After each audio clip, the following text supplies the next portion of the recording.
बिस्मिल्लाहिर्रहमानिर्रहीम। अस्सलाम वालेकुम guys, welcome to the Students Future channel.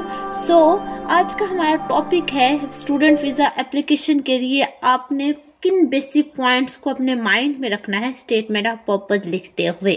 Okay, तो स्टेटमेंट ऑफ पर्पस हमारा बेसिक कंसर्न है आज का। देखिए, मैं आपको ये बताते चलूँ कि स्टेटमेंट ऑफ पर्पस बहुत ही इम्पोर्टेंट डॉक्यूमेंट है आपकी वीज़ा एप्लीकेशन के लिए। अब ये कह सकते हैं कि आपकी जो 50% सक्सेस है एप्लीकेशन की वीज़ा की, वो बेस करती है स्टेटमेंट ऑफ पर्पस पे। इसमें अपने जो इसेंशियल पॉइंट्स हैं वो ये है कि आपका जो स्टेटमेंट ऑफ पर्पस है वो बहुत क्लियर, वेल स्ट्रक्चर्ड, एक कंपेलिंग डॉक्यूमेंट होना चाहिए जो आपके पूरे के पूरे एकेडमिक और आपके कैरियर गोल्स को कंपाइल करें। ओके, आपकी क्या इंटेंशन है फॉरेन स्टडी के लिए, आपकी क्या कमिटमेंट है, किस लिए आपको वीज़ा प्रोवाइड करना चाहिए, तो ये सारा कुछ आपने मेंशन करना है अपने स्टेटमेंट ऑफ पर्पस में। तो मैं डिस्कस करने जा रही हूँ बहुत बेसिक पॉइंट जो आपने स्टेटमेंट ऑफ पर्पस में लिखने हैं। ओके, तो स्टार्ट करते हैं। पहला पॉइंट है इंट्रोडक्शन। इंट्रोडक्शन में आपने ब्रीफली इंट्रोड्यूस करना है अपने आप को, अपना नाम बताना है, अपनी नेशनलिटी बतानी है और आपका कौन सा प्रोग्राम है, किस प्रोग्राम में आप नेक्स्ट एडमिशन ले रहे हैं, आपने वो मेंशन करना है। देन सेकंड पॉइंट है एजुकेशनल बैकग्राउंड। इसमें आपने एक शॉर्ट सी समरी प्रोवाइड करनी है अपनी एजुकेशनल हिस्ट्री के बारे में और आपकी जो मोस्ट रिसेंट क्वालिफिकेशन है आपका फोकस उस पर होना चाहिए और यहाँ जो आपकी एकेडमिक अचीवमेंट्स है उस पर। देन थर्ड पॉइंट है एकेडमिक इंटरेस्ट्स एंड गोल्स। इस पॉइंट में आपने बेसिकली अपने गोल्स को हाईलाइट करना है और आपका क्या इंटरेस्ट है, आपने जिस लैब में अप्लाई किया है क्यों किया है, क्या इंटरेस्ट था आपका एकेडमिक और लैब वर्क से रिलेटेड, वो आपने यहाँ पे हाईलाइट करना है। Then the fourth point is choice of university या कॉलेज। आपने बताना है कि क्यों आप इस यूनिवर्सिटी को अपने टारगेट किया है। इस पॉइंट में आपने बेसिकली फोकस करना है अपनी यूनिवर्सिटी के ऊपर जहाँ पे आपका एडमिशन हुआ है। तो यहाँ पे आप अपने प्रोग्राम की या अपनी यूनिवर्सिटी की रेपुटेशन बता सकते हैं, उनकी फैकल्टी के बारे में या जो दूसरी फैसिलिटीज़ है वो बता सकते हैं। Then the fifth point is relevance of the programme. आपने इस पॉइंट में बेसिकली डिस्क्राइब करना है कि आपकी क्या रेलेवेंसी है, आपने इस प्रोग्राम में इनरोल किया है तो आपकी जो एकेडमिक स्टडीज़ है, प्रीवियस जो एकेडमिक स्टडीज़ है उससे किस तरह से रिलेट कर रहा है आपका फ्यूचर। देन सिक्स पॉइंट है रिसर्च ऑन द कंट्री। इस पॉइंट में आपने बताना है अपना नॉलेज, आप जो नॉलेज हासिल करेंगे इस डिग्री में फॉरेन स्टडी करके, उसका आपकी कंट्री में वहाँ की रिसर्च में क्या इम्पैक्ट है, क्या रीज़न है कि आपकी जो ये स्टडीज़ है आपको अट्रैक्टिव लगी है। देन सेवंथ पॉइंट पे अपने फाइनेंशियल एबिलिटी के बारे में बताना है। मींस आपको जिस प्रोफेसर ने या जिस यूनिवर्सिटी ने फंडिंग प्रोवाइड की है आपने वो यहाँ पे ज़रूर मेंशन करनी है कि कितनी आपको फंडिंग प्रोवाइड की जा रही है थ्रू आउट द पीरियड, या पर मंथ आपको कितना स्टिपेंड प्रोवाइड किया जा रहा है, कितनी स्कॉलरशिप आपको मिल रही है, ये आपने मैंशन करना है। Then there is point 8 ties to home country. What is mean?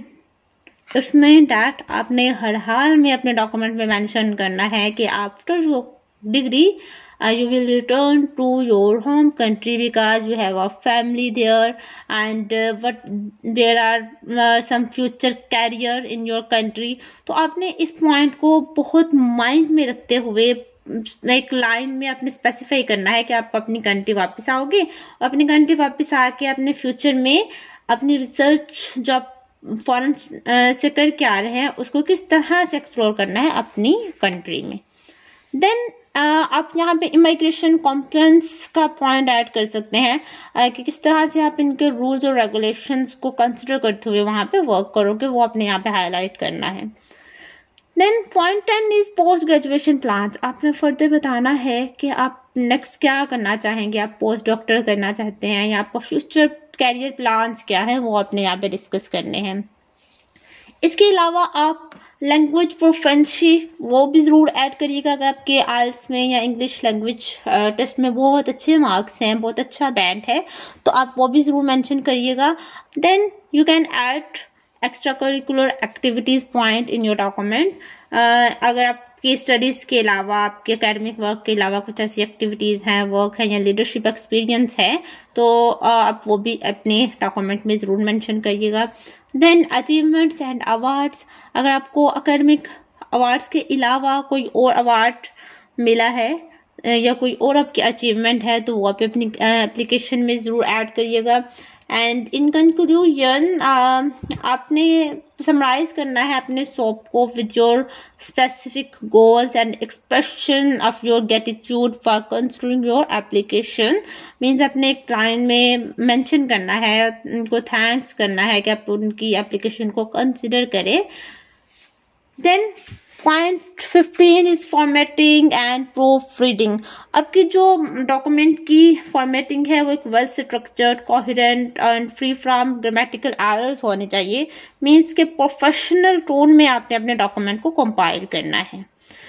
And then if we at the point length and conciseness, is mean that आपके जो डॉक्यूमेंट है वो 1 to 2 पेजेस का होना चाहिए, not more than 500 to 800 words. Okay, then personalisation, it's mean that आपने अपने document को स्पेसिफिक, जो आपकी एप्लीकेशन है उसमें सिर्फ जेनरिक स्टेटमेंट जो है वो नहीं होनी चाहिए। मीन्स आपने जनरली कुछ डिस्कस नहीं करना, आपने टू द पॉइंट बात करनी है कि क्यों आपने इस यूनिवर्सिटी में अप्लाई किया है या क्यों आपने इस प्रोग्राम में स्टडी करना चाह रहे हैं। तो आपने स्पेसिफिक रहना है, जेनरिक नहीं होना। आपके स्टेटमेंट ऑफ पर्पस का टेम्पलेट, ये वो टेम्पलेट है जो मैंने चूज किया था अपने वीज़ा एप्लीकेशन के टाइम, जिसकी बेस पे मेरा जो वीज़ा था वो सक्सेसफुल रहा था। तो ये आप चेक कर सकते हैं, इसका मेथड, इसका जो पैटर्न है वो आपके सामने है, आप इसको एक दफ़ा रीड आउट कर सकते हैं और ये जो पॉइंट्स हमने डिस्कस किए हैं आप उससे इसको रिलेट कर सकते हैं। ओके, तो एट द एंड मैं आपको बताती चलूँ कि आपकी जो सोप है वो बहुत क्रिटिकल पार्ट है स्टूडेंट वीज़ा एप्लीकेशन के लिए। सो ये एक स्ट्रॉन्ग केस है जो आपके वीज़ा को सक्सेसफुल बनाने में अहम रोल प्ले करता है। सो बेस्ट ऑफ लक, अल्लाह हाफिज़।